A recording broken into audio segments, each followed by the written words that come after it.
Hi, this week we've been talking a lot about sex, and by this week I mean everywhere else apart from YouTube. And by that I mean I've been writing articles, when I've been working with people one-on-one, it's all been really to do with sex this week. So I thought I would celebrate this by doing a specific video just about sex in accordance with the article that I wrote. Now, at the end of this video, there's going to be a link that will also be in the description where I've kind of written a mini manifesto about sex, about how to make your sex life more amazing by engaging other parts of the senses and also understanding different forms of touch. That's more of a practical how-to thing, but in this video, I wanted to answer some of the most pressing questions that I get about sex and sex life. And what I did was I did a call out on Facebook. I said, hey, who has some questions about sex? And someone who's going to remain anonymous asked me a hell of a bunch of really cool questions that I really feel like it captured a whole bunch of everyone's questions. So stick to it. We're going to be answering some questions, and I'm going to be basically calling out a whole bunch of bullshit on some ideas that I feel like these questions are a really good sample space of what other people really feel and believe. And you know, if you're someone who's completely okay with your sexuality, watching this video, you're gonna be like, yeah, I get it. Thank you so much for confirming with me that this is amazing. My life is amazing. If you're someone who's got some really burning, pressing questions, or you're struggling with some guilt, or you're really not quite sure what experience you want, then this video is going to be the video for you, and the article at the end is going to be really amazing. But before we get into the actual video, I really want to share that sex is the medium and not the message. It's the same way that if you look at a piece of paper and say, you know, I just want a man who just has a really nice piece of paper. The piece of paper itself is inherently meaningless. It's what you write on it. So when we talk about sex, I'm going to be talking about it from that perspective, where sex itself is about expression, but what you're expressing, what is being conveyed, what is being expressed through that medium is completely up to you. So thank you so much for watching in advance. And if you did like this already, please make sure to leave a like. And if you don't, make sure to remind yourself to share this with your enemies. So the first question is how to release guilt over your sexual desires. Now, this is an interesting question because I feel like it comes from a place that doesn't necessarily really support good sexual things. If you think you need to release guilt, you're going to be looking forever. You know, it's like the saying, like if you look for red, you'll find red. Don't think about the pink elephant. You're constantly thinking about the pink elephant. Looking to release guilt over sexual desires is the same as saying, I need to release guilt over walking forward. It's kind of like, well, you can look for guilt. You can look for it, and if you keep looking for it, you'll find it. So when we consider the idea of how to release guilt, right, instead we should be looking at what do you want? What experience do you want? And if you say, I want a guilt-free experience, then we can flip it around and say, well, what experience do you want? Do you want it free? Do you want it expressive? Do you want it passionate? Do you want it loving? Because when you get in alignment with that, all the guilt things, all those questions will be answered already. In fact, they won't even be there, but trying to solve the problem from focusing on guilt will just inspire us to focus more guilt. You know, people say, what's wrong with me? You'll constantly find answers. If you say, what's right with me? You'll constantly find answers. So if we say, why do I have sexual guilt or guilt of desire? Then you will always find answers. If you say, how do I get an amazing sex life that's passionate and full of really just incredible joy and passion, or whatever it is, or just fucking pornographic if that's what you want, then from that position, that's what you'll find. So instead of releasing guilt, we should be enabling joy, is the way that I would look at it. So that's a really good, I guess, go-between way, because, you know, we can always look for guilt. It's like the same thing, like, you know, you stub your toe, right? And you say, oh no, what thing about my childhood or past made me stub my toe? Or you can just deal with the fact that your toe is stubbed and realize that you just want to walk properly soon and just figure that out. You know, there are usually not some cosmic reasons, or, you know, oh, my mother told me when I was young that sex is bad, so now I feel like sex might be bad. You know, that might be true, and it might be creating guilt, because usually we don't get guilt from ourselves, we get it from other people. People give us their guilt, and we take it like, because we think, oh boy, if I don't take their guilt, I'm doing something wrong, because they're my parents. So this whole guilt thing, right? It's been given to us, but we don't really need to understand where it comes from. Because you can always keep going down that path. You know, it's like people, you want therapy, you think you're broken, so you'll keep finding more of that kind of stuff. This is why I find a lot of people love working with me, because I come from the mindset that everyone's perfect, everyone's fixed. We just got to get in alignment. That's it. You know, it's not really, it's like, hey, you know, you're hungry, just got to eat a burger. Like it's not, there's no some cosmic reason why there's something wrong with you. The second question, how to be confident in your own personal sexual needs. Now this again follows that similar mindset. We don't really need to worry about being confident or releasing guilt, because that will answer itself. We just have to ask ourselves, what kind of experience do we want? Do we want it exciting? Do we want it adventurous? Do we want it deep? Do we want it phenomenal? Do we want it extravagant? Do we want it to include toys? Do we not want it to include toys? Do you want it to include other people? Do you want it to be exclusive? Do you want it to be something that is full of love, or do you want it to be full of all range of emotions? Find that feeling, right? Find that feeling. Imagine what it would be like, and find that feeling, and then don't worry about being sexually confident. Because it's like, you know, it's like you're hungry, you go get a food. This is that same metaphor. When you're hungry, you just go get it. So when we get you in touch with what you want, you'll start to realign, you'll start to find, your mind will start making connections. It's a beautiful thing when you feel that feeling and you find it as a result of feeling that feeling. It's beautiful, it's synchronistic, the world works this way. But when you're thinking, how do I be more confident? You'll keep playing that confident game. How do I release guilt? You'll keep playing that guilt game. What do I want? I want it to be amazing. Then you'll be playing the amazing game, and that's the game that you probably want to play. Now the next question is, again, many questions, same answer. How do you best express your desire that's in a way that's authentic for you? Same thing. Find out what experience you want and come from that place. There is nothing really that you have to do. You know, I'm not going to say, you know, sit down cross-legged for 10 minutes and say, I like sex, because, you know, anything I tell you to do won't be your real answer.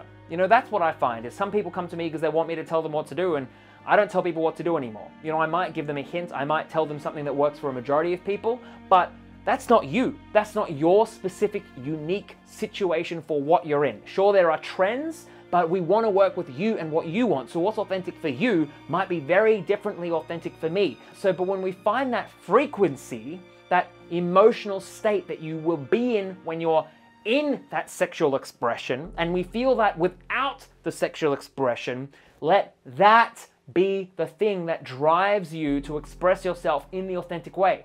Because it might be that you want to feel free. Let's use the example of being free, right? If you want to feel free through sexual expression, then what's interesting thing is, when you follow that sense of freedom, it might lead you to express that sexuality through freedom, not just through sex.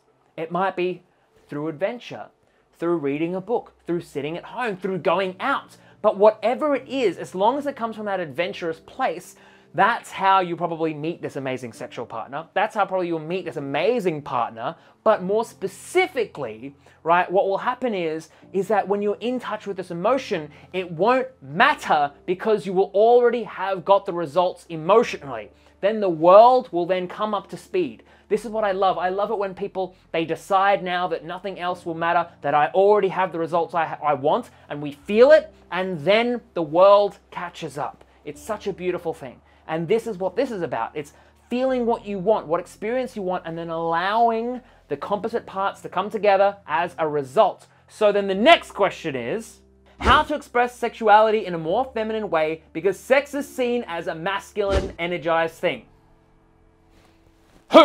Who says that it's masculine? Who? What articles are you reading that say it's a masculinely energized thing? Sex, right? If you want to look at it as masculine and feminine, it's composite parts coming together. It's like two oceans mixing. It's two people mixing, masculine and feminine. Whatever they are, whoever they are, you might be masculine in that point, they might be feminine, then it might switch, or it might be, you know, a percentage of each. It doesn't necessarily matter. So if you want to express it in a more feminine way, first of all, get in touch with your femininity, right? Feel what it's like to be feminine, because then you might find you might do different things. The next thing would be is to read the article that I'm going to tell you about later. But to think of it that you have to express it in a feminine way because sex is a man's thing or a masculine thing, remember that not every man is masculine, not every woman is feminine. In fact, there's a really popular book called The Way of the Superior Man by David Data, who, when you read this book, it actually, the main contention is that, you know, the way to a superior man is by realizing that you have feminine traits. And I would say the way to a superior woman as well is by realizing that you have masculine traits. In fact, that shifts from moment to moment. You might be more masculine in your work and more feminine in your relationships. But usually what happens, you're trusting that energy that you can be in one while your partner is in the other. And that's why I like to think of relationships like tennis. But if we think of it like, oh, okay, sex is a masculine thing, then sex will always be some masculine thing and you'll be fighting it. All these questions, by the way, come from I'm just going to dig into you here. All these questions come from a real fighting place. How do I do this? I have to get here. How do I fight this? How do I beat my guilt? How do I make it more feminine? There's all of this energy that's fighting. And sure, you'll probably attract a partner that you can fight with, which in the bedroom isn't a bad thing, but you will also attract a lot of other people that you will fight with. Relationships with your family, relationships with your parents, workplace, finances, fitness, all those things you'll be fighting with because they're a result of your fighting emotional state. So we have to then ask ourselves, what emotional state do we want? Do we want it to be easy? Do we want it to be fun? Do we want it to be passionate? And then allow ourselves to operate from that emotional state, because when we operate from that emotional state, that's where the beauty comes. That's where the actual inspired action comes from, not this bullshit, oh, I need to work hard to make it happen, or I need to make it feminine because otherwise it won't be that way. And now the last question is, and this is a doozy, how to stir his desires to a point where he directs all his sexual energy and needs at you instead of the local whore. Now, let's get rid of the phone because we're done with the questions. How to direct all his energies to you. Stop focusing on the competition. One of the worst things you can do is to focus on the competition. Remember, this is the simple concept. Wherever your energy flows, wherever your focus goes, your energy flows. So when you're focusing on the competition, you're focusing on beating someone else or doing controlling some external means. That's one of the worst things you can do because people, we're fickle. We change moment to moment. That's like trying to please someone. Trying to please someone, they're hungry, they're sad. Their emotions change moment to moment. You can't try and please everyone, and you can't try and please just someone because that's a really impossible mission. You are running up a hill that is constantly changing directions. And if you're trying to beat someone else, or this is a good topic if people are really feeling jealous of someone else or they feel like they're competing with them, stop competing and start just playing this one-person race. You know, you're on a race with yourself. You're competing with yourself. You're on your own journey with yourself. And if you focus on the competition, then you will always learn more about them and you'll be working with them and they'll be changing, and that's an uphill battle that you can't win. But when you focus on, how to make, stir sexual desire, well, what makes you sexual? What brings out the sexuality in you? That's the interesting thing, rather than trying to compete with someone else, because when you compete with someone else, you're playing a losing game, right? But when you're the only person playing the race or winning the race, you're the only one that can win. There's no one else that can win because you're the only one there. So when you think, how do you stir the sexual desire in someone else? Well, stir that sexual desire in you, because when you feel it, other people can feel it. And when you act from that place, other people can feel and act it, and you will then meet people who are in alignment with that, because they will be the only people that you can see. So thank you so much for watching this video. Now, the article that I talked about is in the description below. And in this article, we talk about sex, we talk about sensations, we talk about the experience of sex and how to engage other sensations to really amp up the process and the enjoyment so it becomes an overwhelming and beautiful experience. And in this, we also talk about the different kinds of touch, and when you apply these different kinds of touch to other things, you become a better storyteller as well, because sex is engaging just like a story is engaging. So thank you so much for watching this video.